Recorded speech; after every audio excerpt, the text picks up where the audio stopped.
नमस्कार, मैं हूं अर्जिता मिश्रा। आप देख रहे हैं सी न्यूज़ भारत।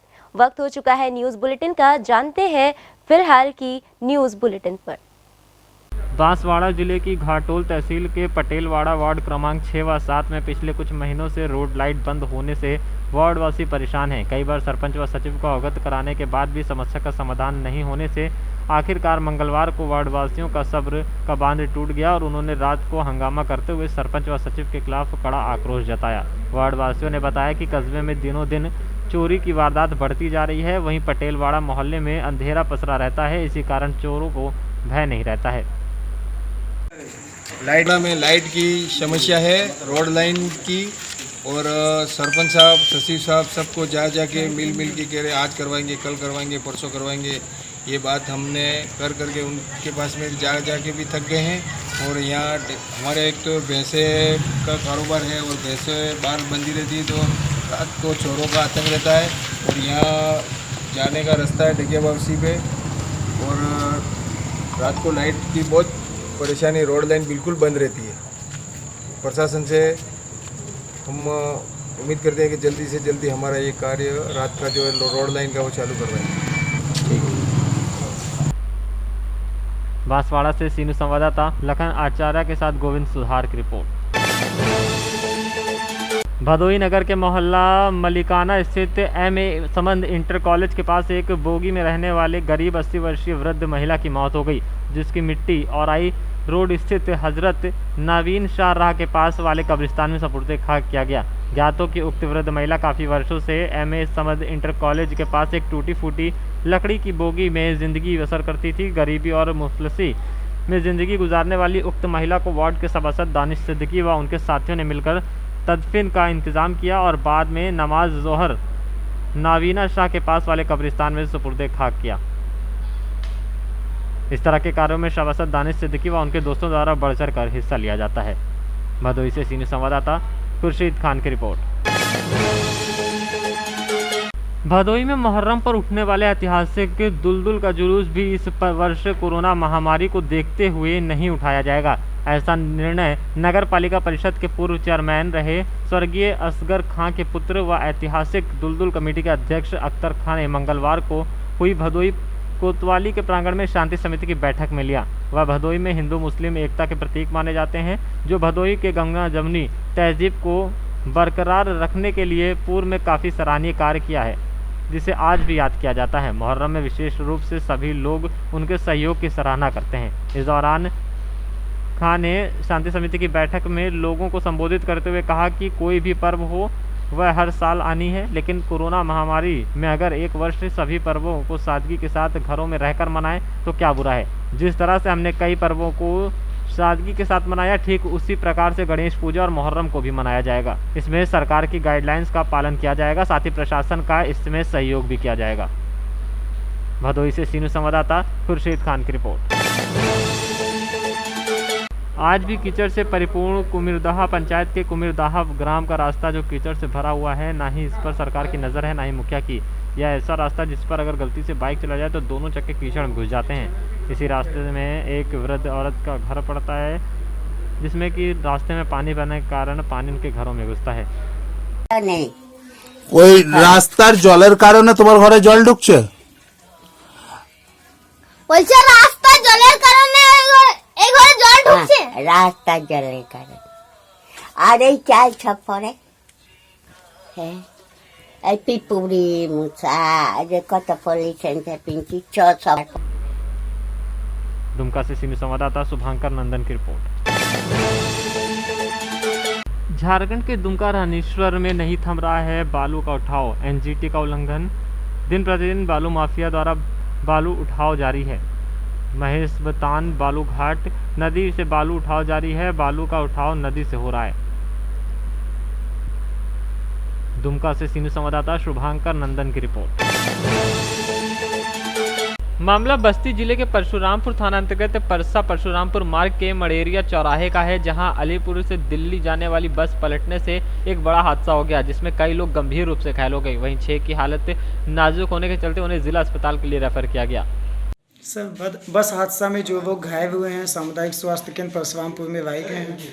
उनका इस समय सर उपचार कैसे चल रहा है उपचार वगैरह करने के बाद प्राथमिक ट्रीटमेंट वगैरह जो होता है उसको अयोध्या के लिए रेफर कर दिया गया। जो लोग मतलब कम चोट लगा था वो अपने घर चले गए।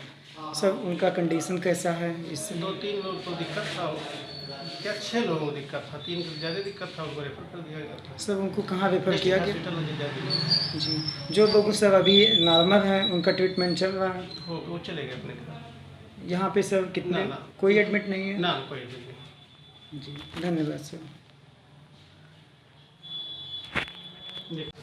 सर इतना बड़ा हादसा होने के बाद आपकी पूरी टीम पहुंचकर जिस तरीके से कार्य किया है उसके बारे में सर आप क्या कहना चाहेंगे? आज एक बस जो है डबल डेकर की थी, जी जिसका नंबर UP 43T 5926, ये खोड़ारे अलीपुर से जो है दिल्ली के लिए, इसमें लगभग 50-60 सवारियाँ थी। ये जा रही थी मलरिया चौराहे के पास। ये ब्रेक फेल अचानक हो गया, इससे ये टर्न कर गई, दुकान में टकरा गई और वहीं पर जो है पलट गई। तो सर अभी तक जितने लोग घायल हुए हैं वो कहाँ पे हैं इस समय? इसकी सूचना सर है आपके पास? यहाँ तत्काल जो है जनता के सहयोग से जो है मलरिया में जनता के सहयोग से जी घायलों को जो है तत्काल जो है CHC परशुरामपुर पहुँचाया गया। जी उसमें से 3 लोग रेफर्ड हैं, जी उनको जो है इलाज बस्ती भेजा गया। धन्यवाद सर। सर मडेरिया चौराहे पे इतना बड़ा हादसा सर कैसे हो गया?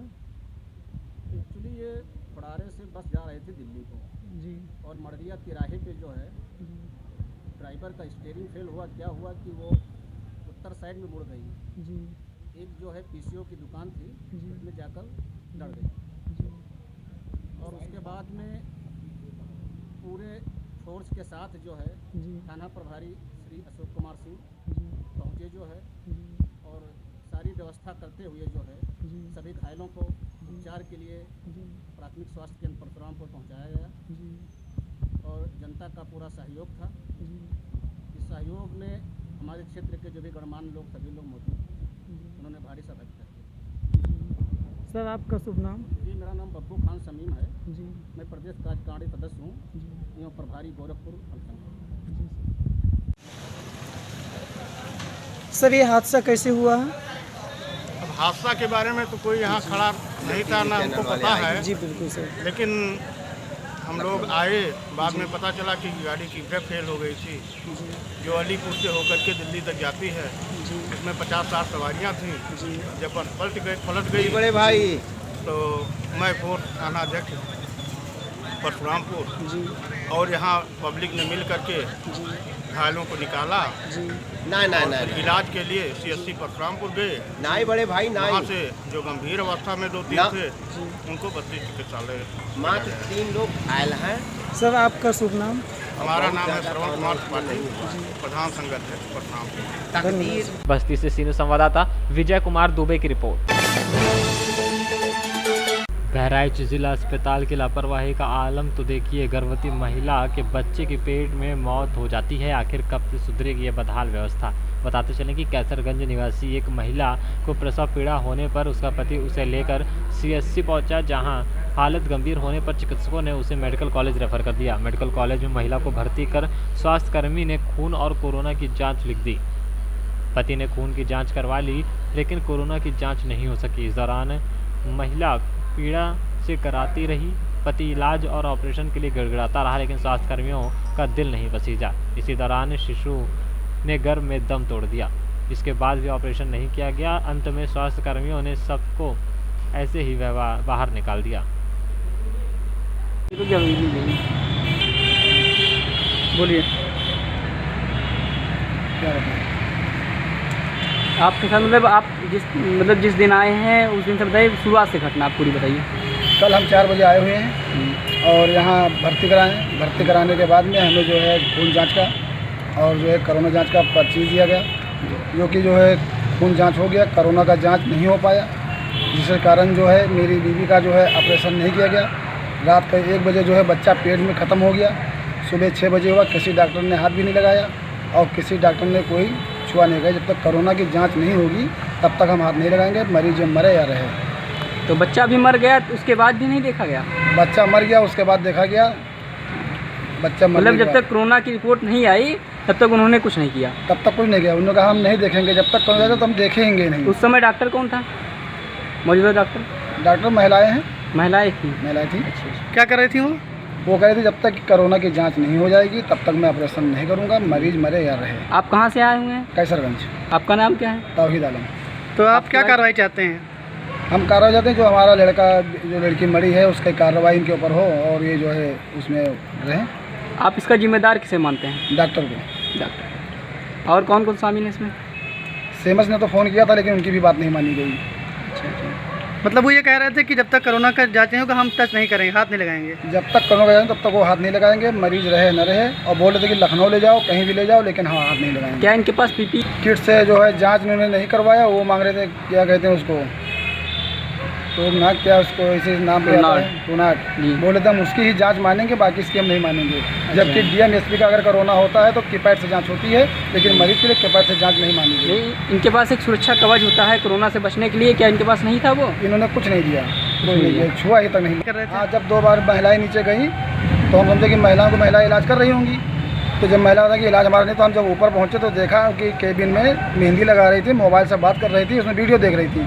और हमने जब कहा कि जो है मरीज हमारा तड़प रहा है और आप लोग जो है यहाँ वीडियो देख रही हैं, तो बोल रहे हैं कि हमने आपका जो मतलब जो आपका वो था जो है भर्ती पर्चा, हमने उसको कैंसिल कर दिया है। तब इन्होंने फिर हमसे दूसरा बनवाया। से गुहार लगाई अपना इंसाफ प्राप्त करने के लिए। हमने सेमो से कहा है, बाकी इन्होंने कहा कि कार्रवाई हम करेंगे नर्सों के ऊपर। तो कल इनको एप्लीकेशन देखते हैं, अपनी कार्रवाई करें। अगर कार्रवाई नहीं करेंगे तो हम फिर इसके आगे जाएंगे। मतलब आप चाहते हैं कि मतलब योगी जी इस पर कोई एक्शन लें और जल्द से जल्द कार्रवाई हो? हाँ, योगी जी एक्शन ले कि जो है यहाँ पे हमारे नहीं कई घटना घट चुके हैं और इसमें जो डॉक्टर हैं सब सीखने वाले हैं, कोई इसमें कोई कायदे का डॉक्टर नहीं है। मतलब सब स्टूडेंट हैं, पढ़ाई कर रहे हैं? सब पढ़ाई कर रहे हैं और सब उसी को बच्चे को ही संभाल रहे हैं। आज हमारे सामने 2 घटनाएं हुई हैं। बच्चा जो है जिंदा है और उसकी माँ मर गई है। आपका नाम क्या पड़ता है? तौहीद आलम। और आपकी वाइफ का जिनका बच्चा मतलब एक्सपायर हो गया है? गुलजहां। ठीक है। बहराइच से सीनियर संवाददाता अवांकित की रिपोर्ट। उत्तर प्रदेश के जनपद हापुड़ में मंगलवार की शाम को Indian youth identity Bharatiya Yuva की पहचान के पदाधिकारियों ने डॉक्टर साहब भीमराव अंबेडकर की मूर्ति पर गढ़ में हुए 6 साल की मासूम बच्ची के साथ दुष्कर्म पर कैंडल मार्च निकाल करके रोष प्रकट किया और शासन प्रशासन से आरोपियों को सख्त से सख्त सजा दिलाने की मांग की। साथ ही ट्रस्ट के राष्ट्रीय अध्यक्ष अब्दुल कादिर ने कहा कि प्रदेश में बलात्कार जैसी घटनाएं बढ़ रही हैं, भारत सरकार इन अपराधियों को फांसी की सजा दे तभी यह घटनाएं रुकेंगी। अब्दुल कादिर ने कहा कि गढ़ में हुए बलात्कार के आरोपियों को पुलिस जल्द से जल्द पकड़कर जेल भेजने का काम करे। साथ ही कहा कि बलात्कारियों को फांसी की सजा होनी चाहिए। हापुड़ से सीनियर संवाददाता रुस्तम सिंह की रिपोर्ट।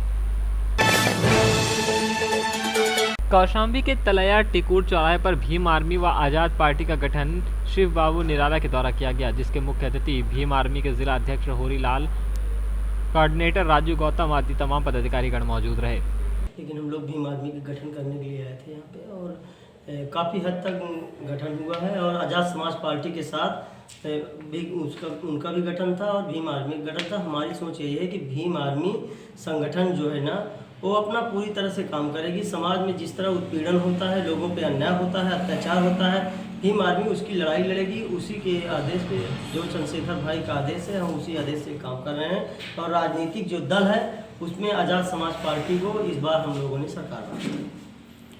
अच्छा, ये हमारा उद्देश्य है। इस पार्टी से आपको क्या लग रहा है कि अपना जो कौशाम्बी जिले में आप जिला अध्यक्ष हैं, जैसे जिले के लोग आपका भरपूर सहयोग देने के लिए तैयार है? सहयोग है, हम पूरे जिले में काम करते हैं।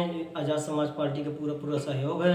3 विधानसभा है, 8 ब्लॉक है, सारे लोग पूरी तरह से कहेंगे आज़ाद समाज पार्टी को इस बार। कौशाम्बी से सीनियर संवाददाता अंकित कुमार की रिपोर्ट।